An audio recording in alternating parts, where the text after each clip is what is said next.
Hello student, welcome to this session. Last lecture में हमने stack के बारे में पढ़ा था। तो हमने उसमें स्टैक देखा, स्टैक के ऑपरेशंस देखे, स्टैक की एप्लीकेशंस देखी, एग्जांपल्स देखे। तो आज हम देखेंगे कि उसमें जो दो ऑपरेशन परफॉर्म होते हैं, पुश एंड पॉप, उन पे जो एल्गोरिथम होती है वो क्या है। जो पुश और पॉप की एल्गोरिथम है वो आज हम स्टडी करेंगे। तो चलिए स्टार्ट करते हैं। तो सबसे पहले आती है पुश एल्गोरिथम। पुश एल्गोरिथम, जो पुश ऑपरेशन है वो किस लिए यूज होता है? स्टैक में डेटा आइटम को इंसर्ट करने के लिए। तो डेटा आइटम जब हमें इंसर्ट करना है तो हमें क्या चेक करना होगा? जब हम स्टैक में डेटा आइटम डाल रहे हैं तो हमें क्या चेक करना होगा? हमें स्टैक का स्टेटस देखना होगा। जो स्टैक है उसमें हमें ये पता लगाना होगा कि क्या उस स्टैक में जगह है या नहीं है, स्पेस है कि नहीं है। क्योंकि अगर हमारे पास स्टैक है लेकिन उसमें स्पेस ही नहीं है तो हम कैसे इंसर्ट कर पाएंगे? अगर जो स्टैक है वो पहले से फुल है और हम उसमें न्यू डेटा आइटम इंसर्ट करने का ट्राई कर रहे हैं तो क्या होगा? ओवरफ्लो सिचुएशन वहाँ पे हो जाएगी। तो डेटा इंसर्ट करने के लिए हमें क्या करना पड़ेगा? पहले उसका स्टेटस चेक करना पड़ेगा। तो उसके लिए हम क्या कर रहे हैं? एक एल्गोरिथम लिखी है, देखते हैं। सबसे पहले क्या किया? एक प्रोसीजर को स्टार्ट किया, बिगिन प्रोसीजर पुश, क्योंकि हम पुश ऑपरेशन के लिए लिख रहे हैं। तो उसमें क्या करेंगे? हम ये चेक करेंगे कि स्टैक फुल है कि नहीं है। इफ स्टैक इज फुल, अगर स्टैक फुल है, रिटर्न नल, मीन्स पुश ऑपरेशन सक्सेस नहीं हो रहा। क्यों? क्योंकि स्टैक पहले से ही फुल है, हम न्यू डेटा आइटम उसमें इंसर्ट नहीं कर पा रहे हैं। तो यहाँ पे क्या होगा? जो ऑपरेशन है वो सक्सेस नहीं होगा, तो रिटर्न नल और एग्जिट हो जाएगा। क्योंकि जो हमारे पास स्टैक है उसमें स्पेस होना भी ज़रूरी है। अगर उसमें स्पेस नहीं है, स्टैक जो है वो फुल है, तो क्या होगा कि उसमें एरर मैसेज आएगा ओवरफ्लो का और एग्जिट हो जाएगा। लेकिन अगर स्टैक फुल नहीं है, मतलब ये वाली जो कंडीशन है वो फॉल्स है। इफ स्टैक इज फुल, ये कंडीशन फॉल्स है। इसका मतलब है स्टैक में जगह है, स्टैक में स्पेस है ना। स्टैक फुल नहीं है तो उस कंडीशन में क्या करेंगे? ये हमारा स्टैक है, इसमें डाला हुआ है 2 3 4 और स्पेस है इसमें, हमें नज़र आ रहा है। क्योंकि अगर ये स्पेस नहीं होता, स्टैक फुल होता, तो यहीं पे एरर मैसेज आ जाता ओवरफ्लो का। लेकिन स्टैक फुल अगर नहीं है तो क्या होगा? यहाँ पे टॉप है, स्टैक का जो टॉप है अभी कहाँ पे है? यहाँ पे है। तो अगर हमें डेटा आइटम इंसर्ट करना है तो सबसे पहले तो जो टॉप है वो नेक्स्ट पोजीशन पे ले जाना होगा। टॉप प्लस 1 कहाँ हो जाएगा? अब टॉप क्या बन जाएगा? टॉप प्लस 1 बन जाएगा।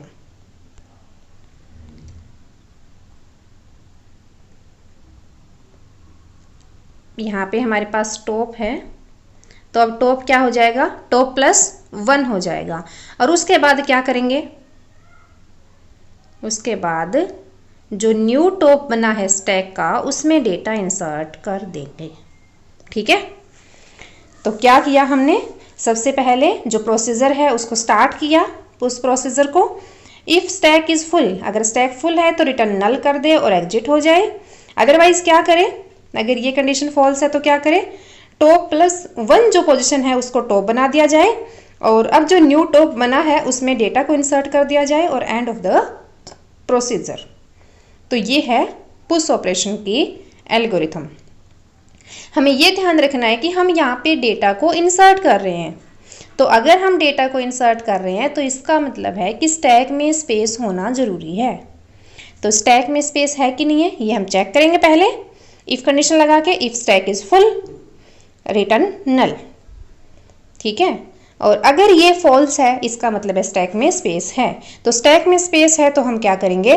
टॉप जो है वो, टॉप का जो पॉइंटर है वो नेक्स्ट पोजीशन पे चला जाएगा। कहाँ चला जाएगा? टॉप प्लस 1 पे चला जाएगा और उसमें डेटा इंसर्ट कर देंगे। जो न्यू टॉप बना है अब उसमें डेटा को इंसर्ट कर देंगे।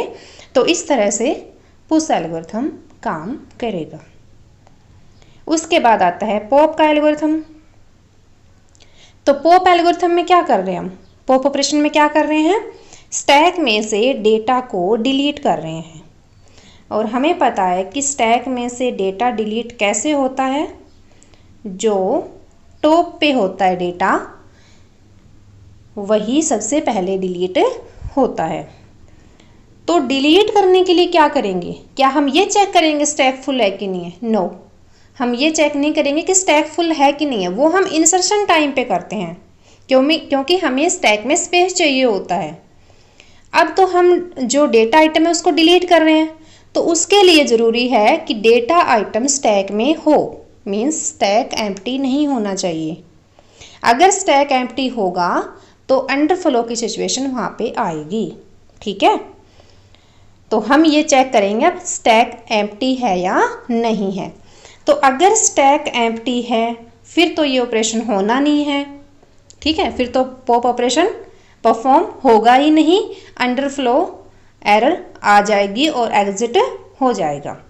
लेकिन अगर ये एम्प्टी नहीं है, इसका मतलब डेटा आइटम है उसमें स्टैक में, तो अगर डेटा आइटम है तो क्या होगा? इस डेटा आइटम को एक्सेस कर लिया जाएगा और फिर टॉप जो है वो इस पोजीशन पे आ जाएगा, मतलब 1 डिक्रीज हो जाएगा, 1 कम हो जाएगा।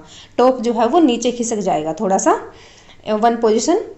तो टॉप की नई जो है वो नया उसको एड्रेस मिल जाएगा और फिर हम जो डेटा है जो हमने एक्सेस किया वो रिटर्न कर लेंगे। ठीक है, तो चलिए देखते हैं इसमें। सबसे पहले क्या किया? Begin procedure. प्रोसीजर कौन सा है? पॉप है।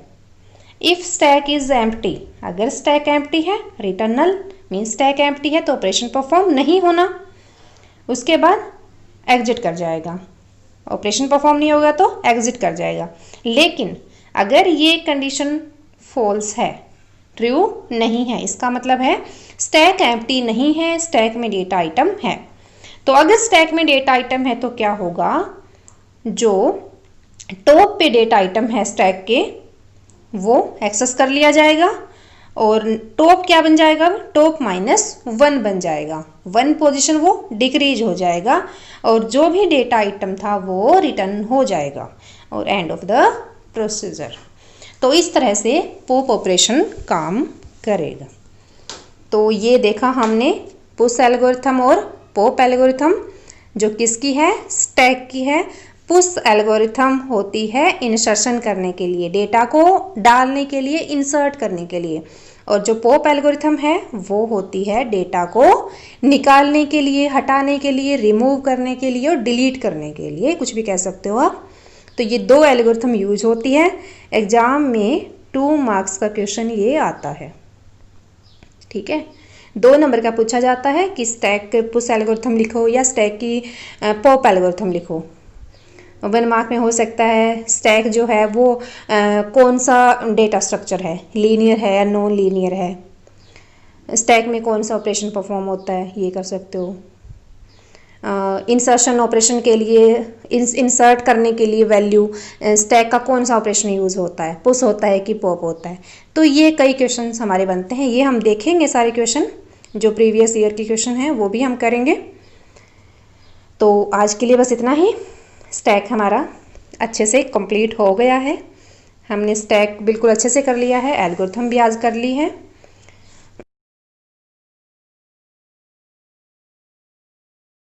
कि कई बार ये होता है कि आप वीडियो देख रहे होते हो लेकिन वीडियो की क्वालिटी अच्छी नहीं होती। ठीक है, थोड़ा सा स्टडी से हटके बता रही हूँ। जब आप यूट्यूब पे वीडियो देख रहे होते हो तो आपको ये प्रॉब्लम आती है कि जो यूट्यूब पे जो मैटर लिखा हुआ है वीडियो में वो आपको अच्छे से क्लियर नहीं है, दिख नहीं रहा है अच्छे से, थोड़ा धुंधला सा नज़र आ रहा है। तो उसके लिए आप क्या करें, आपकी जो क्वालिटी है वीडियो की वो आपने लो की हुई है वहाँ पे।